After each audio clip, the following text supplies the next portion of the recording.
Hey, listeners, welcome back. This is another wonderful episode where Alan and I have hand-selected content that is on theme across multiple episodes. Now, the theme of this episode is training and developing people.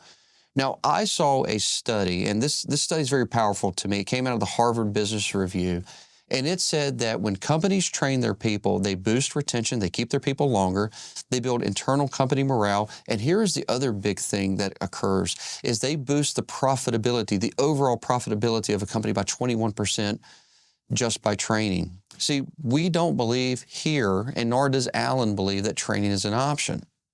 We recognize that training is an investment that returns massive dividends. And in this episode, you're going to hear from past guests that believe the same. And you will also hear some of the methods and some of the approaches that they take to training. Now, I want you to take what you hear and I want you to apply it, because I want you to also have that 21% boost in profitability, because who doesn't want that? Having that is a great way to develop those $100 million mindset businesses. So enjoy this show. Welcome to the $100 Million Mindset, the source for business owners who aspire to scale, grow, and reach their full potential. Whether you're aiming for 5 million, 10 million, or 100 million. Your hosts are Alan O'Neill, the Irish plumber, who scaled Abacus Plumbing and Cooling to over 100 million, and Tornadic Todd Liles, a coach to high-performing business leaders and the owner of Service Excellence, are going to help you think bigger, act smarter, and take your business to the next level.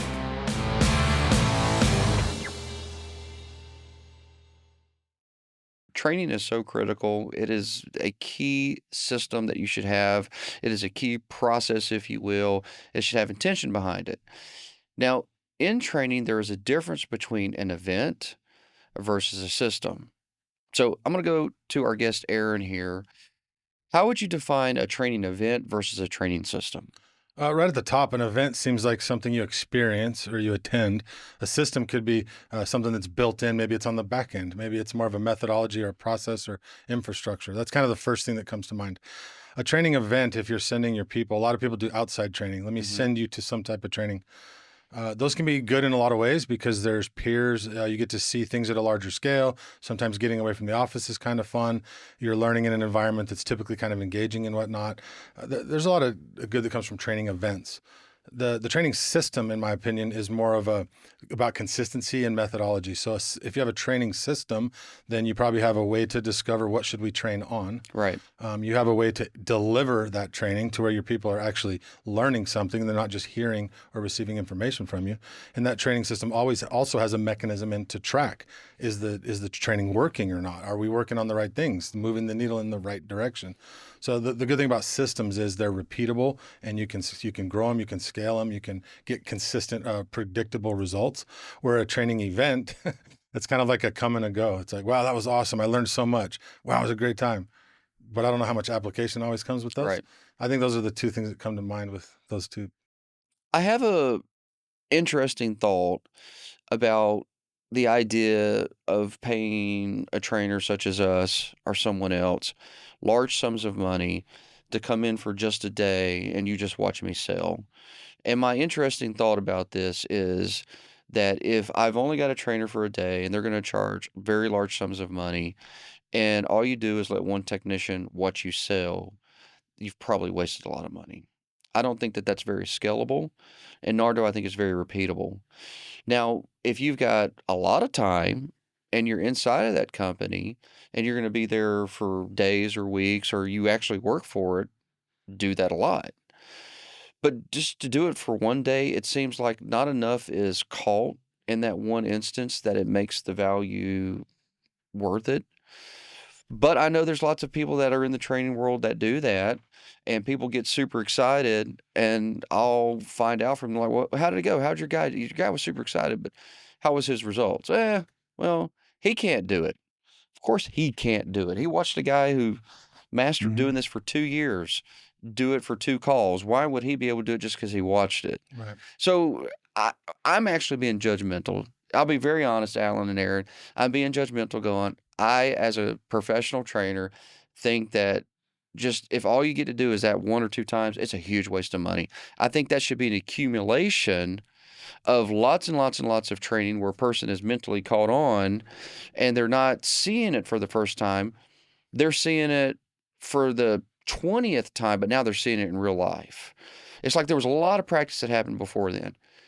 Now, I encourage you to answer the way you really feel. And if you feel like I'm totally wrong on this, then tell me and tell me why. I believe you're spot on that. In fact, I've got case studies in my own life to prove it. Yeah, I believe you're absolutely right. If you just want to pay big money to watch the show, well, go to a concert or something. Like, yeah, you'll enjoy it for an hour, but what are you really going to take from it? I agree completely. And if you've been in a program for a while and you've worked and you've mastered your skills to the best you can, and now you just want to see the master paint the canvas, well, then sure, go watch. And maybe what that would do, I think the biggest value there, if you really wanted to do that, would be cementing that belief that, yep, the master does the skill, and that's exactly what I can aspire to. And I've been learning all the right stuff. That would have to be a culmination of learning and doing and growing for it to be worth it, in my opinion. I have a thought on it. I want to hear it. Yeah, like in my mind, and I can name you a handful of trainers that's what they do, right? They go in, they get in the truck with somebody, and they sell the jobs. And I think the owner is kind of fooling himself or herself in that case, because I think what they're paying for is they're paying a sum of money hoping they'll get 2x their money back in sales on that given day. And so they're not really paying for training, they're paying for a hired gun for the day. Exactly. Yeah. I didn't have, my words weren't as kind as that, but they're paying for a hired gun for the day. And really the reason they don't have their own hired gun is because they haven't invested enough in training to get the person to that level. Yes. Or some of their people to that level. So it's not anything I would ever endorse people doing. I think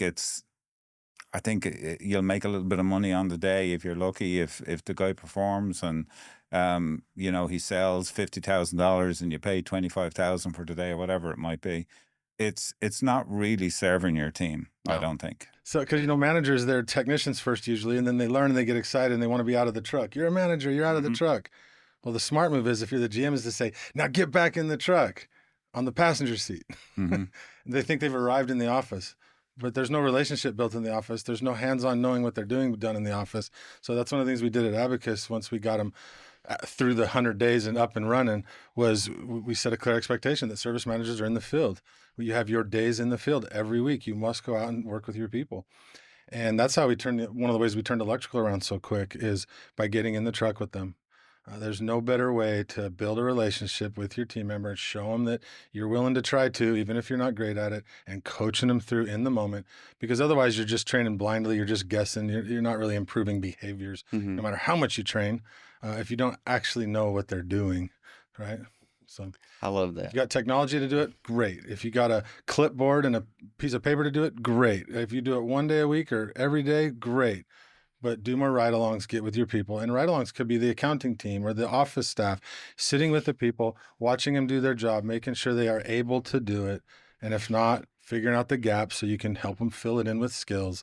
That's how you change the capability of the team. It's interesting, Todd. A few years ago, well, it's probably several years ago now, we went through a period where we had every dispatcher at least once spend a day with a technician in the truck, just to see the world from their perspective. That makes great sense. And then, we had the technicians come in and spend one day with the dispatchers to see the world from their perspective. And the amount of respect that they developed for each other when they realized, like, the techs don't have it easy out there and the dispatchers don't have it easy in there, was eye-opening. And I'd encourage everybody to do that. Like, let the tech see how tough it can be in the office. Let the office staff see how tough it can be in the field. And just this mutual respect develops that sometimes is lacking. Do you have an approach that gets a person to fall in love with the training that I don't know? Because I want to hear it if you do it. I'm telling you now, I'm going to steal it. So you tell me your favorite approach, and it's going to become mine, okay? Sure. All right. I don't know if you haven't heard it or not, but for me, it can't be anything like school. It's got to be very engaging. So first thing I tell them is role play's over. We're never doing role play again. That kind of gets their attention. I said, but we're going to skill practice. It's just a different, not a name, but a methodology. So what makes training engage where they want to be there is you shouldn't be standing in front of the room lecturing. You should not be telling them a bunch of concepts. You need to get to the point. Tell them this is what we're learning today and why we're learning it. And the why has to be an impact for them in their career. This is going to be good for you if you learn this because you'll get more yeses and a better paycheck or whatever that looks like. So make sure they know that there's something in it for them to learn it. And then have either yourself or somebody else demonstrate what does correct look like so they can model it, and then have them practice as many reps as possible in that period of time and then give feedback. And when we do the skill practice, we put them in groups of 3. So one person is practicing, one person is being the customer, and the other person is an observer who's giving very objective feedback as soon as that repetition is done. And everybody's engaged in it that way. And the difference of having one person or 2 people in the front of the room feeling awkward role playing while the rest of the room is poking fun at them or falling asleep is they're all on their feet and they're all moving and they're all doing something at the exact same time. So a lot more work gets done and nobody's feeling left out and everybody's engaged. That's my number one favorite way to do it. And then leaving with some sort of what I call an exit ticket. They have to reflect, write something down, and turn it in before they go. It could be anything at all about the practice, the future, a question they have. But think about the concept today, write down something, and put it in the bucket. That's an exit ticket. That locks in what they learned. I found that I know that works because people come back to training the next week or the next time, and they're excited to do it. They get engaged. That's my favorite technique. I love the exit ticket. And I'll tell you, I've never used those words at all. That's a great one. I'm lifting that right from you, your exit ticket. That's Yeah, really love it. good. I love it. Yeah, yeah. What about for you, Alan? So I think, first of all, you have to understand that technicians don't do well in the school environment for the most part.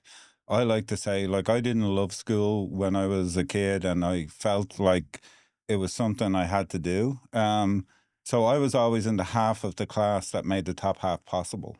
Um, so what I like to do, Todd, is I like to find out what kind of a learner are they. And most technicians are visual learners. You have to show it to them, right? They want to see it. So I think understanding that playing audio tapes for or just sound for technicians is not going to work. Lecturing technicians is not going to work. You have to show them what to do. And if that's by role playing, the owner role playing with the trainer or whatever it might be, to show them initially what to do, I think that's very important. The other thing is you have to tell them what's in it for them. Right? Absolutely. What is the end result going to be if you learn how to do this properly? And Aaron touched on it a little bit, but we have the 3 promises at Abacus, right? We're going to make you a better technician, we're going to make you a better human being, and we're going to make you, by the time you leave this company, you're going to be more financially stable than when you joined.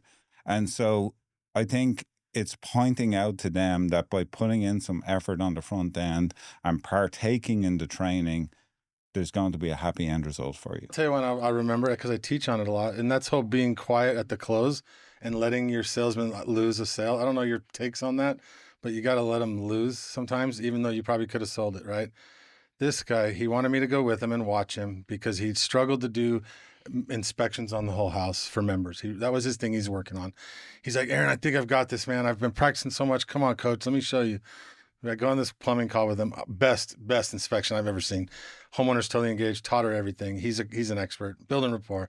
He had done the work. It was fantastic. We get to the table and he presents his options, and she basically said yes to the first one. And then he made her listen to the next one.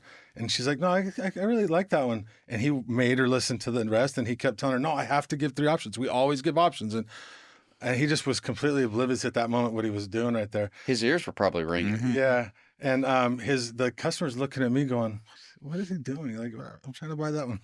And we ended up leaving with nothing on that. And she'd have done the whole system. It was fantastic how well he'd earned that sale. And I was just going, oh my gosh. So going out to the truck and chatting with him and just saying, what do you think happened there? He still didn't quite understand it. We had to figure it out later. But that was it wasn't necessarily funny, but that was an awkward moment to sit there and experience that. I ended up calling the client not long after we left. And I was like, hey, just so you know, we're working with him. He's fairly new.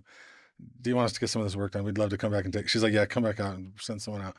But just having to let people awkwardly fail is sometimes the only way to get them to learn. And it was the last step, right? You learned how to finally get that stuff on paper. And now just let the customer choose if they pick one. Just let them pick one.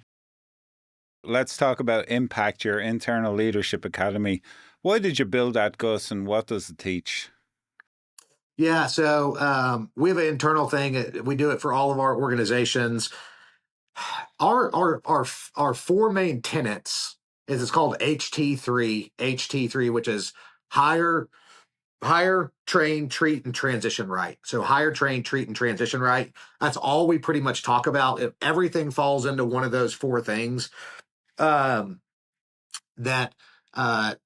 we try to be very intentional about helping our team members. One thing I noticed in Milestone over the years, if we spent 1/10 of the time that we do with technicians on our managers, how much more successful we would be. You know, it's funny and I mean, I've got this wrong for so many years. I think we're doing a better job now, but you know, Al, well, both of you guys did a lot of training. I mean, we had it down to where our technicians were telling them where to stand when they knock on the door, right? Where to park the vehicle, how to wear your name tag. But then we bring a manager in and we give them a computer, a phone, and a desk and say, hey, we got to hit these numbers, do a good job. And I think the thing that we got wrong for a long time was not getting into the absolute smallest details. I think one of the mistakes that business leaders make is a projection of, well, if somebody gave me this job, I would start doing these things. Well, that's not really usually that practical. And so for our internal kind of leadership academy, it's everything from how do you do a one-on-one, how do you do a training meeting. So for us, it's literally, okay, we have like about a 6-week class on how to train in front of people. And then before you graduate from it, you train in front of a group of your peers and we all kind of grade it. How do you start the meeting? How do you end it? How do you just different stuff like that.